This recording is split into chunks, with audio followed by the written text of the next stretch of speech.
사랑하는 영락교회 지체들에게 주 안에서 평화 인사를 전합니다.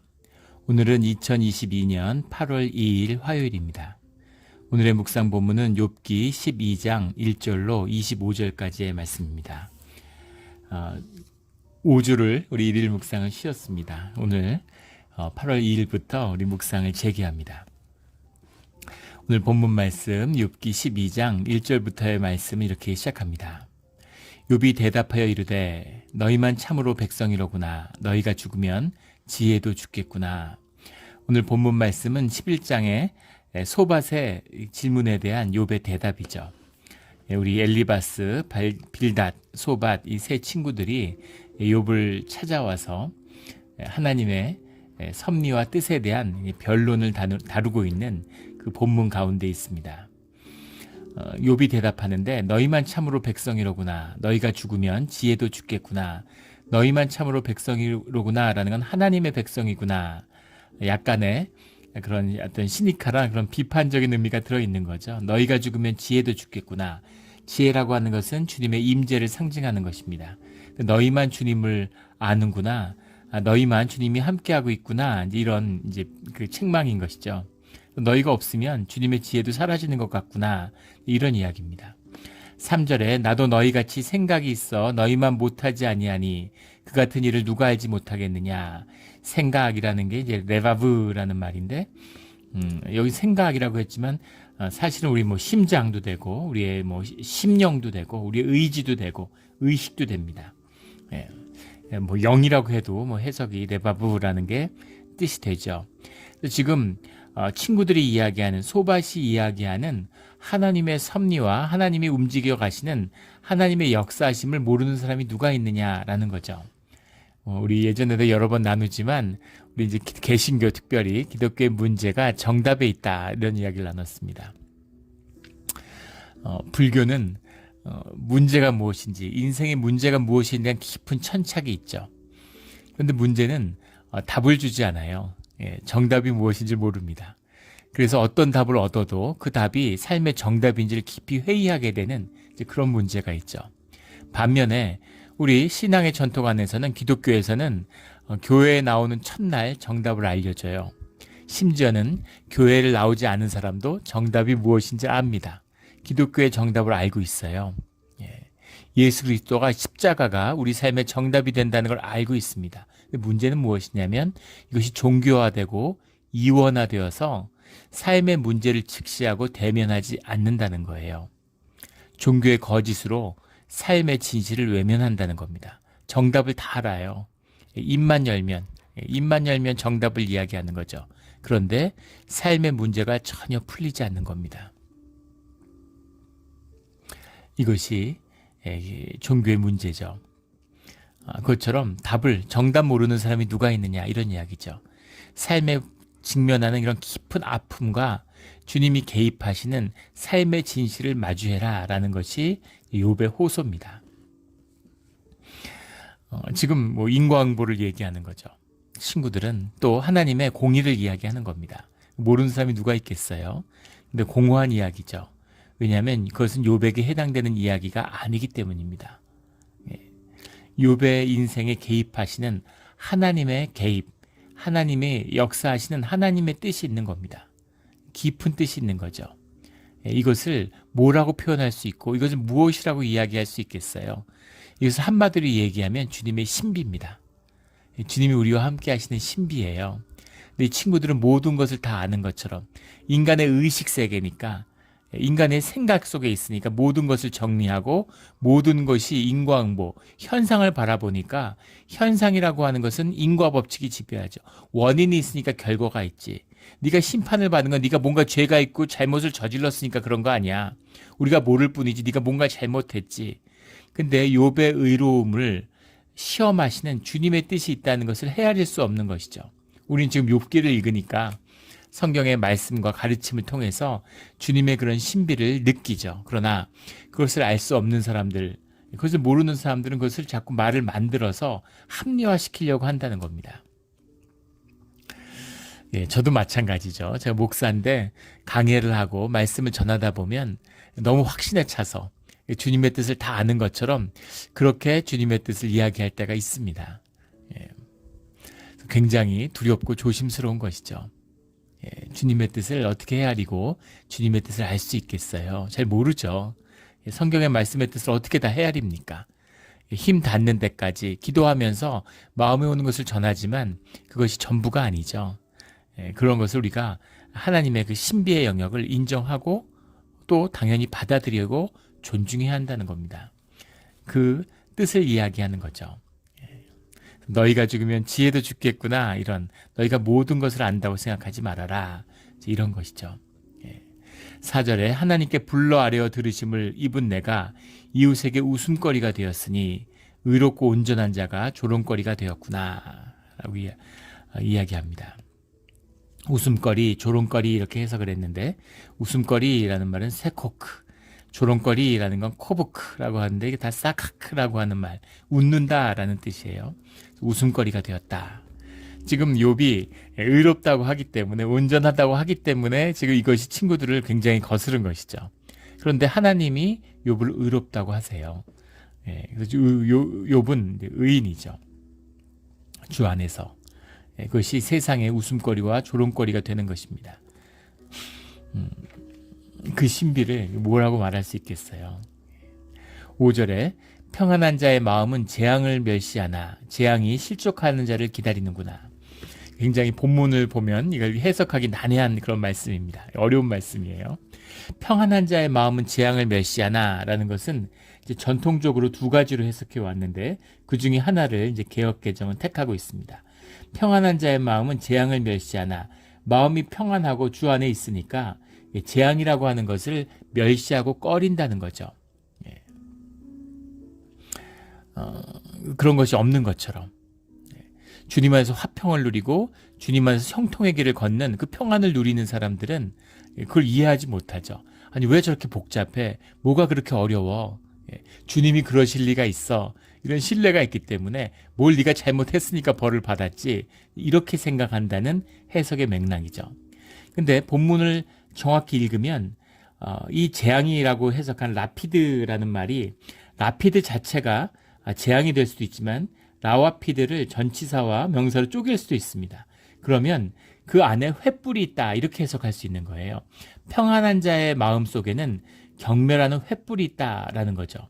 이게 무슨 말이냐면 평안한 자라고 하는 것 속 평안한 자의 마음 자체가 그런 하나님의 심판과 재앙을 담고 있다, 그것을 품고 있다, 그것을 예비하고 있다, 이렇게 해석할 수도 있습니다.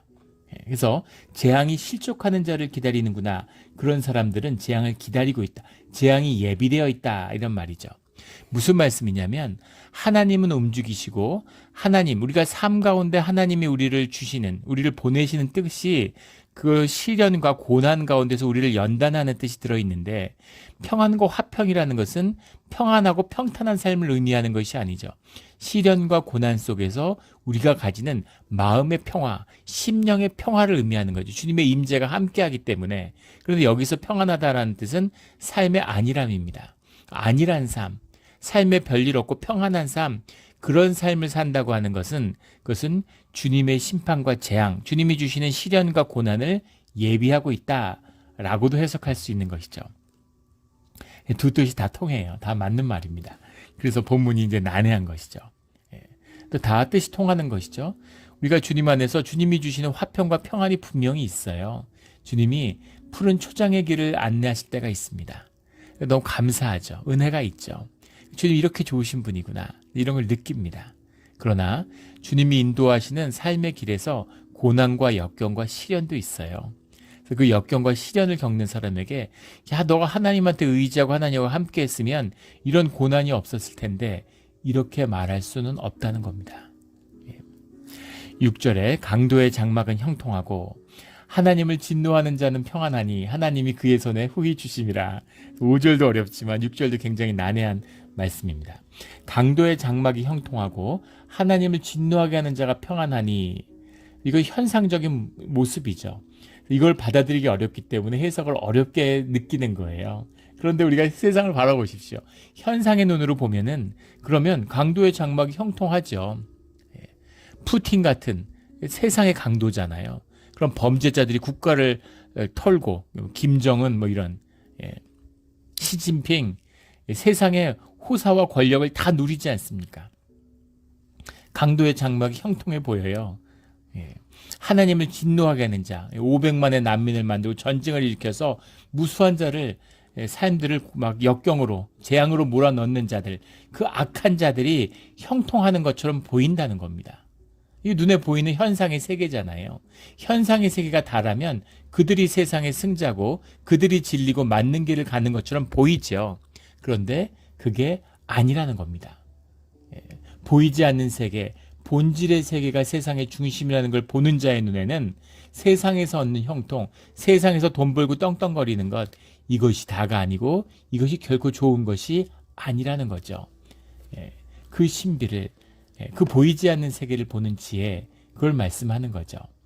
하나님이 그의 손에 후히 주심이라 라고 하는 그것은 문자적으로 보면 이렇게도 해석할 수 있죠. 하나님이 허락하셨기 때문에. 그 말도 맞죠. 하나님이 허락하지 않으셨으면 어떻게 그런 일이 있겠습니까? 하나님이 허락하셨다. 악인의 형통을 하나님이 허락하시는 거죠. 그리고 믿는 자들에게 그것을 부러워하지 말라고 말씀하십니다. 주의 자녀가 악을 행하면 주님이 채찍으로 회초리로 때리시죠. 치시는 주님의 은혜가 있어요. 그런데 악인들이 악을 행하는데 주님이 놔두시죠. 그 벌을 쌓도록, 그 징벌을 예비하도록 그 주님이 그냥 두신다는 겁니다. 주님이 하시는 일이죠. 주님이 바로바로 벌을 내리셨으면 좋겠는데 바로 그냥 번갯불을 내리거나 주님이 천사를 보내서 정말 푸틴, 김정은 이러하되 정말 하늘의 벌을 내리고 하늘의 채찍과 저주를 받으면 얼마나 좋을까. 그렇게 하지 않으시는 주님의 뜻이 있다는 겁니다. 마귀를 통해서 하나님이 이루어 가시는 선하고 정의로운 세상의 길이 있다는 것이죠. 우리가 그것을 믿기 때문에, 주님의 선하심을 믿기 때문에 주님이 그 모든 일 가운데 함께하고 계시다라고 고백하는 것이죠. 하나님이 그의 손에라고 하는 그의 손에 후히 주심이라, 이것도 굉장히 난해한 말씀이에요. 영어 해석을 보면은 God in what provides, God by his hand 이렇게 됩니다. 하나님이 하나님에게 그의 손에 있는 것을 주신다, 이런 말이죠. 근데 이 엘로와 버야도라는 본문에 엘로와 버야도는 God by his hand라는 그 표현인데, 이 표현이 이제 이 욥이라는 것이 시편처럼 이게 이제 시잖아요. 하나의 문학적인 장르로 보면 시와 같은 그런 표현들을 담고 있어요. 그래서 굉장히 은유적이고 여러 가지 해석의 가능성이 열려 있는 것이죠. 그래서 신이 신의 손에 채워져 있다. 신에 주시는 것이 그 안에 채워져 있다. 손에 채워져 있다라고 하는 그의 손이라고 하는 의미가 뭐냐라는 거죠. 전통적인 해석 가운데 하나는 그 당시 사람들이 그 신상이라고 하는 것을 이렇게 작게 만들어서 이렇게 주머니에 넣고 다녔다고 하죠. 야곱이 그 종사를 마치고 떠날 때 그 신상을 가지고 나오는 이야기가 나오잖아요. 그리고 이제 우리 요즘에 뭐 태국 식당 이런 데 가보면 이렇게 작은 템플 같은 거를 집에 이제 그 식당 같은데 두고 있는 것을 봤을 겁니다. 그런 거죠. 그런 것처럼 신상을 몸에 지니고 다니는, 뭐 예전에 부적 같은 거 몸에 지니고 다니는 것 같이 이제 그런 우상 숭배를 이야기하는 것이다. 악한 자들의 그런 해석도 있고, 아니고 또 그것을 그의 손에 채워진 것이라는 것이 우상이 아니라 칼인데 칼을 몸속에 숨겨둔 자들, 힘을 의지하는 자리죠. 돈을 의지하는 자들, 권력을 의지하는 자들, 그런 자들이죠. 강도고 하나님을 진노케 하는 자들, 그들을 비유적으로 표현하는 것이다. 뭐 이런 해석도 있습니다. 그런데 하여간 그 맥락적으로 보면은 악인의 형통함이 주님이 허락하셨기 때문이다라는 거죠. 맞는 말씀입니다. 답답할 때가 되고 화가 날 때도 있지만 우리가 주님의 선하심을 믿고 그것을 돌리는 거죠. 뉴스를 안 본 지 오래됐어요. TV 안 본 지도 오래됐습니다. TV 안 본 지가 뭐 한 20년이 넘은 것 같아요. TV 뭐 자체가 없고, 뭐 요즘에 이제 유튜브 같은 게 있어서 이제 그 전화기로 유튜브 같은 건 가끔 봅니다. 그리고 이제 그런 무슨 포털 사이트 같은 데서 뉴스 제목들을 봐요. 부분적으로 어떤 사건이 터지면 그 사건에 대한 뉴스를 찾아볼 때는 있지만 이제 뉴스쇼, 뭐 9시 뉴스, 뭐 8시 뉴스, 뭐 CNN, 폭스 TV 뭐 이런 거는 안 봅니다. KBS 이런 거 안 봐요. 예, 뉴스를 보면 이게 세상을 보는 눈이죠. 세상의 이야기를 편집한 것이잖아요. 그래서 그 안에 좋은 것이 선한 것이 없습니다. 세상의 현상의 이야기들, 뭐 어떤 걸 과장되기도 하고 또 세상을 바라보는 그 시대의 어떤 생각의 틀 같은 것이 그 안에 들어있죠.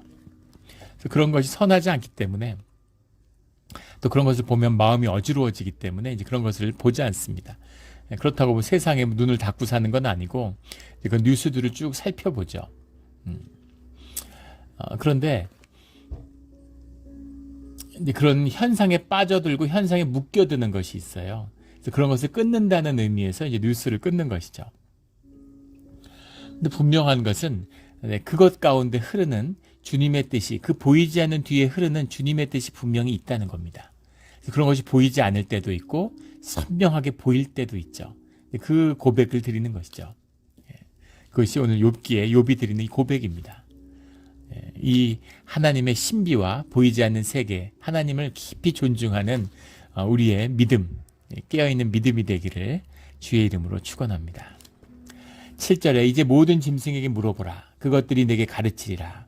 공중의 새에게 물어보라. 그것들이 또한 내게 말하리라.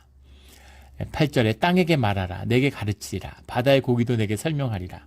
8절도 이제 여러 가지 논란이 있는데 땅에게 말하라 라는 이 말씀 때문에 시아흐라는 말인데 이 말하라라는 말이 불평하다, 이제 시아흐라는 말이 불평하다라는 뜻도 되고 이 자체로 나무라는 뜻도 됩니다. 관목 이런 작은 나무들을 의미하는 뜻도 돼요.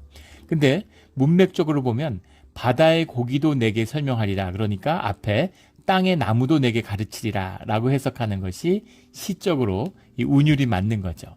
그래서 관목으로 보는 것이 문법적으로 맞을 것 같습니다. 그런데 시아흐라고 하는 말이 또 불평하다는 뜻이 있기 때문에 땅에게 말하라 이렇게도 이야기해서 땅이 가르친다라고 하니까 뭐 이것도 대꾸가 안 되는 것은 아닙니다. 근데 문맥적으로는 다 통하죠.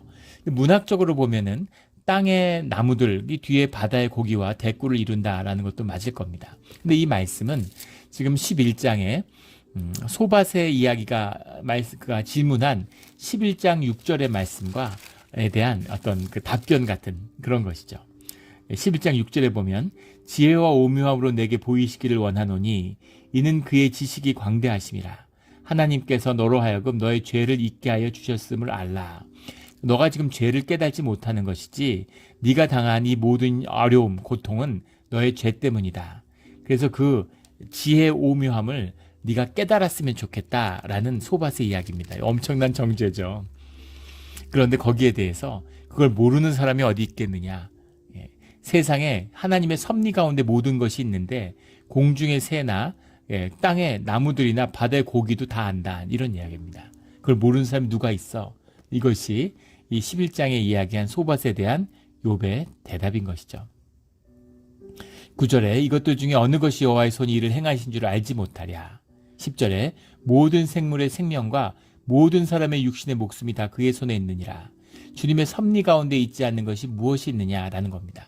이것도 심오한 말씀일 수 있죠. 왜냐하면 보세요.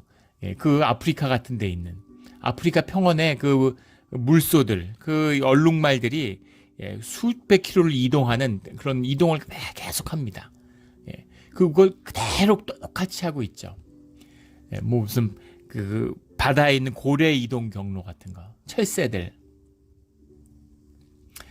그런 새들이 모든 것이 생명의 깊은 원리 가운데 움직이고 있어요. 거기에 깊이 묶여 있습니다. 그래서 어떤 의미에서는 그 본질과 섭리를 몸으로 체현하고 있는 것이죠. 근데 사람은 영이 있어요. 영이 있기 때문에 하나님을 분별하고 하나님의 뜻을 더 깊이 들어갈 수 있지만 이 영이 육에 담겨 있습니다.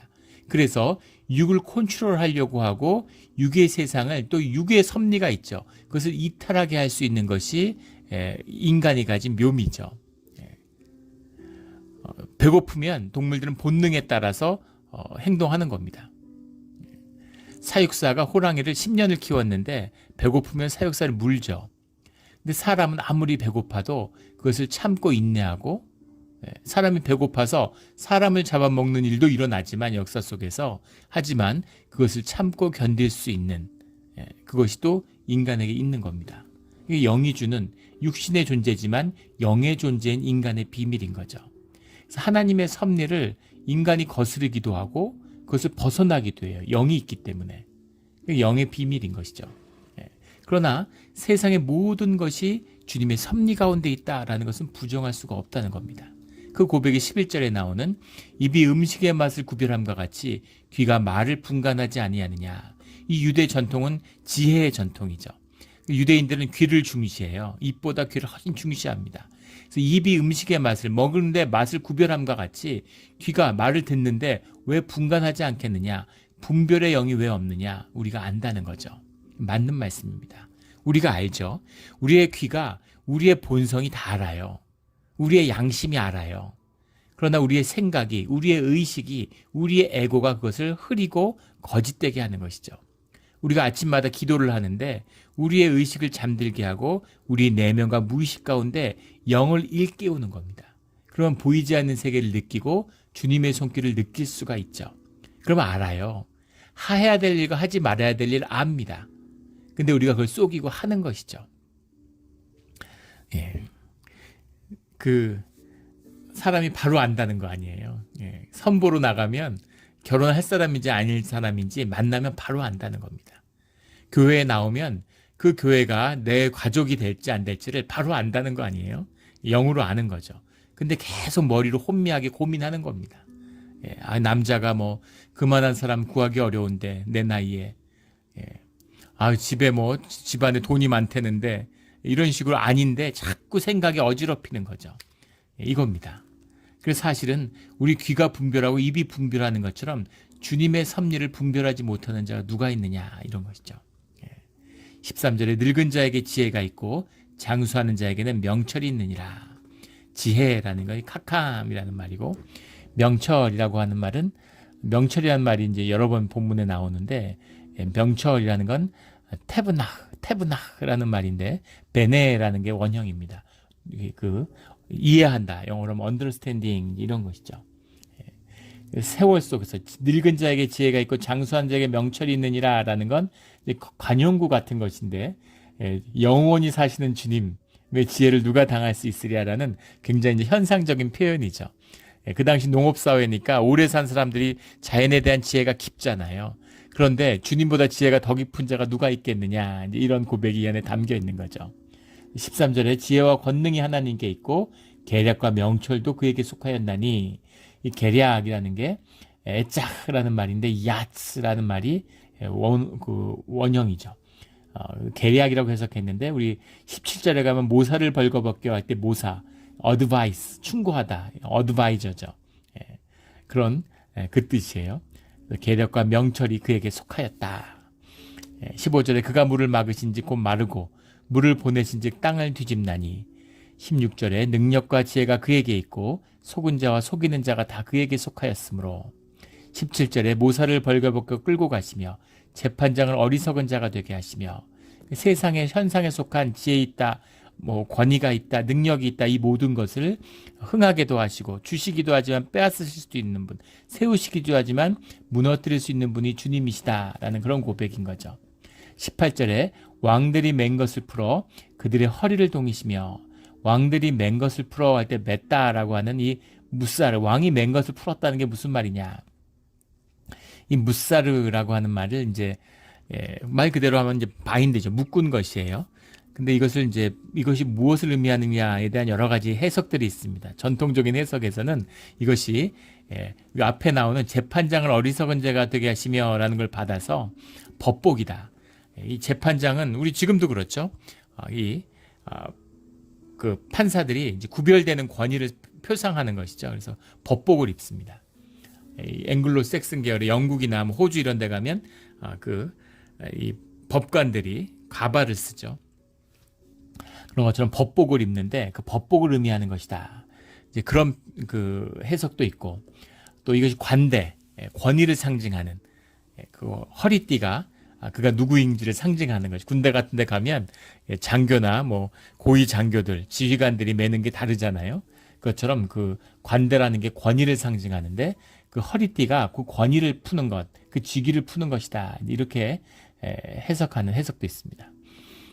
또 다른 해석은 역사적으로 이것을 레슬링을 하는 이 삿바, 그 씨름할 때 묻는 삿바다. 그게 있기 때문에 힘을 받는 거잖아요. 근데 그것을 풀어서 그 레슬러가 그 삿바를 풀면은 씨름꾼이 어떻게 씨름을 하겠어요? 씨름을 못 하죠. 그걸 의미하는 것이다. 그런 해석도 있습니다. 19절에 제사장들을 벌거벗겨 끌고 가시며 권력 있는 자를 넘어뜨리시며 충성된 사람들의 말을 물리치시며 늙은 자들의 판단을 빼앗으시며 어두운 가운데서 은밀한 것을 드러내시며 죽음의 그늘을 광명한 대로 나오게 하시며 모든 것, 세상이 현상의 것이라는 것을 흘러가는 거죠. 무질서하고 아무 원리가 없어 보이지만 그렇지 않고 그 모든 것을 주재하시는 주님의 이유가 있다라는 겁니다. 비슷한 말 같죠? 사실 소바시 하는 말과. 그런데 다르죠. 현상의 세계라고 하는 것은 인과의 문제에 의해서 다루어지지만 인과를 뛰어넘는 그 뒤에 움직이시는, 물론 인과의 법칙이라는 것도 주님의 섭리죠. 그러나 그 섭리를 넘어서는 특별한 주님의 특별한 섭리, 주님의 그런 역사하심이 그 뒤에 있다라는 겁니다. 23절에 민족들을 커지게도 하시고 다시 멸하기도 하시며 민족들 널리 퍼지게도 하시고 다시 끌어가게도 하시며 그 중국의 만주족 같은 거 보세요. 만주족도 사실은 우리 한민족의 한 뿌리죠. 그 청나라의 역사를 보면, 청사를 보면 자신들을 신라의 후예라고 이야기하고 있어요. 자신들의 국명을 초기에 보면 신라라고 이야기합니다. 자신들이 신라의 후예라는 거죠. 그리고 계속 조선과 한 민족이 되기를 원했는데 사실 조선 민족이 그걸 계속 거부한 거죠. 그런데 이 15만 명, 10만 명 내지 15만 명 정도 됐을 거라는 만주의 작은 민족이 중국을 먹고 지배합니다. 청제국을 이루죠. 어떻게 이런 일이 가능할 수 있을까? 그런데 지금은 흔적도 없이 사라져서 만주족이 존재했었다고 하는 아무 흔적을 찾을 수가 없어요. 그 언어도 이제는 학문적으로는 남아있지만 구사하면서 생활 언어로서 쓰이지는 않죠. 근데 반면에 우리 일제시대 때 만주에 살던 고려인들을, 그 연해주에 살던 사람들을 끌어다가 중앙아시아로 옮겨가지고 100년의 세월이 흘렀는데, 그런데 그분들이 아직도 고려인 4세, 5세로 살아 있습니다. 그리고 그분들이 한국에 오셔가지고 안성, 안산, 공업지대 이런 데서 사세요. 직업을 얻어서 고려인 마을. 다들 이제 이 한국말을 하시는 분도 있지만 이제 러시아 말이 이제 네이티브인 거죠. 학교에서 그 말을 배웠으니까. 그래서 외모는 똑같은데 또 그 조선족과 구별되는, 신기하죠. 참 이 민족이라는 게 뭘까? 한국인이라는 게 뭘까? 한민족이라는 게 뭘까? 근데 그게 지켜졌어요. 그래서 그 우즈베키스탄이나 카자흐스탄이나 이런 데 알마티의 시장 같은 데 가면 김치를 팔고 김밥을 팝니다. 그게 잊혀지지 않고 남아있는 것이죠. 뭐 한민족은 특별하고 뭐가 있어서 김밥이나 김치는 뭐 특별한 것이어서, 그게 크게 보면 주님의 은혜고 주님의 섭리에 하나 있는 것이죠. 그것이 무엇인지는 헤아릴 수 없지만 주님의 신비죠. 그 민족들이 남아있는 거예요. 그것이 흘러내려가는 겁니다. 주님이 한민족을 세우고 쓰시는 주님의 뜻이 있는 것이라고 믿습니다. 디아스포라 한인들이 하나님 뜻 가운데서 귀하게 쓰임받는 때가 이미 오고 있고 또 올 겁니다. 선교의 민족으로 다시 쓰시는 그때가 열릴 것이라고 믿어요. 이것이 주님이 행하시는 일이다라는 거죠. 모든 현상 속에 숨어있는 본질계의 역사, 보이지 않는 것의 진정한 힘, 이것이 사실은 하나님의 역사하심이다라고 하는 이 욥의 고백이죠. 이 고백을 받고 이 본질계를 붙들고 진실을 살아가는 우리 모두 우리 삶이 되기를, 우리 다시 이제 일일 묵상에 열렸습니다. 우리 쭉 묵상을 해오셨겠지만 우리 말씀을 나누는 가운데 더 깊은 은혜가 우리 가운데 함께하기를, 알 수 없는 주님의 깨우치심이 힘이 되시는 말씀의 능력이 우리 가운데 함께하기를 예수 그리스도 이름으로 축원합니다. 아멘. 함께 기도드리겠습니다. 하나님 아버지 감사합니다. 말씀이 힘이 되며 말씀에 의지하며 보이지 않는 세계를 보게 하는 우리의 귀가 열리고 눈이 띄어지는 비밀이 말씀 가운데 있음을 우리에게 깨닫게 하시니 감사합니다. 주님의 신비를 깊이 주님이 우리에게 움직이실 수 있는 그런 주님의 함께 하시는 역사가 말씀을 통해 열리기를 원합니다. 욥이 만난 그 살아계신 하나님을 오늘 우리가 다시 만나기를 원합니다. 그 말씀을 살아가는 오늘 하루가 되기를 주님 앞에 간구합니다. 감사하며 예수 그리스도 이름으로 기도드렸습니다. 아멘.